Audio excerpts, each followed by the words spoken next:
इस deep dive में स्वागत है। आज हमारे पास एक बहुत जाना माना स्रोत है, संत रहीम का एक बेहद मशहूर दोहा। हम सब ने शायद इसे कभी ना कभी सुना ही होगा। तो हमारा मिशन है इस छोटी सी मगर गहरी रचना की गहराइयों में उतरना, उन पहलुओं को समझना जो शायद पहली नजर में उतने साफ न दिखें। दोहा इस तरह है, रहीमन जो नर मेहनत करे फल उसी को मिले, आलस से छोड़ी काम कर जीवन में सफलता पावे। सुनने में कितना सीधा और कह सकते हैं स्पष्ट लगता है ना। मतलब लगता है जैसे इसमें समझने को और क्या है, भाई मेहनत करो, आलस छोड़ो, कामयाब बनो। पर क्या बात इतनी ही सीधी है? हाँ बिल्कुल, और इसकी यही सादगी देखो, इसकी बड़ी ताकत भी है। पहली परत तो बिल्कुल यही है जो आपने कही कि भाई कोशिश करने वाले को ही नतीजा मिलता है। लेकिन अगर थोड़ा रुक कर सोचें तो रहीम सिर्फ मेहनत करो नहीं कह रहे हैं, वो कह रहे हैं आलस से छोड़ी काम कर। ये जो छोड़ने पर जो जोर है ना, ये खास है। अच्छा। हाँ, मतलब ये सिर्फ मेहनत करने का आदेश नहीं है, ये आलस्य को सक्रिय रूप से त्यागने की बात भी है। और उस दौर को भी देखिए जब रहीम ये लिख रहे थे, मतलब भाग्यवादी सोच भी तो काफी थी। हाँ, वो तो थी। ऐसे में ये कहना कि कर्म करो, आलस से छोड़ो, ये एक तरह से अपनी किस्मत अपने हाथ में लेने की बात भी थी। ये सिर्फ शारीरिक मेहनत नहीं बल्कि एक मानसिक संकल्प भी है, वो जड़ता को, टालम टोल को छोड़ने का संकल्प। ये तो बड़ा दिलचस्प नुक्ता है। मतलब ये सिर्फ वो फावड़ा चलाने वाली मेहनत नहीं है।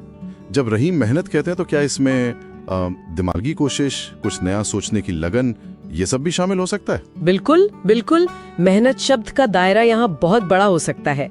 जैसे कोई कलाकार अपनी कला पर घंटों लगाता है, कोई विचारक गहरे सवालों में डूबता है, सही, कोई कारीगर बारीकी से अपना हुनर निखारता है। ये सब मेहनत के ही तो अलग अलग रूप है।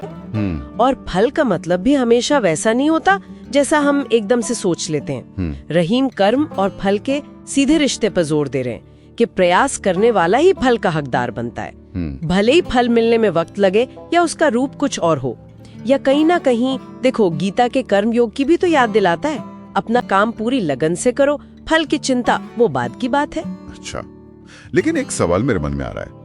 आज के जमाने में हार्ड वर्क के साथ साथ स्मार्ट वर्क की बात बहुत होती है, और हम ये भी देखते हैं कि कभी कभी किस्मत या कह लीजिए सही मौका मिलना भी बहुत मायने रखता है। तो क्या रहीम का ये सीधा सा फॉर्मूला आज भी उतना ही खरा उतरता है? क्या सिर्फ मेहनत काफी है? ये बहुत वाजिब सवाल है। देखिए, रहीम का दोहा एक बुनियाद रखता है ना। ये कोई सफलता की पूरी रेसिपी नहीं है। स्मार्ट वर्क भी असल में मेहनत को सही दिशा और सही तरीके से करना ही है। वो बिना मेहनत के स्मार्ट वर्क कैसे होगा? हाँ, बात तो सही है।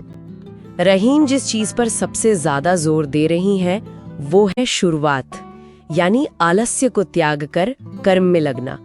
अगर वो पहली चिंगारी ही नहीं है, वो इच्छा शक्ति ही नहीं है, तो न हार्ड वर्क होगा न स्मार्ट वर्क। और अवसर या किस्मत भी अक्सर उन्हीं का दरवाजा खटखटाते हैं जो कर्मशील हैं, जो मैदान में उतरे हुए हैं। कोरी निष्क्रियता को शायद ही कभी कोई बड़ा इनाम मिलता है।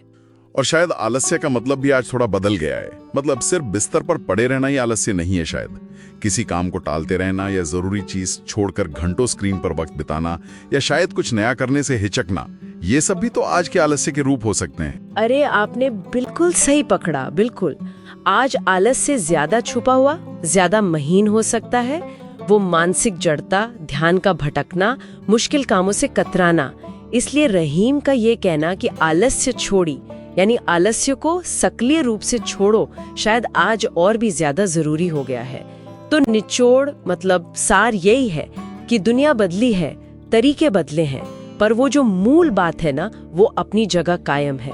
लगातार कोशिश करना, लगन से जुटे रहना और जड़ता के हर रूप को पहचान कर उसे छोड़ना, यही किसी भी सार्थक उपलब्धि का आधार है।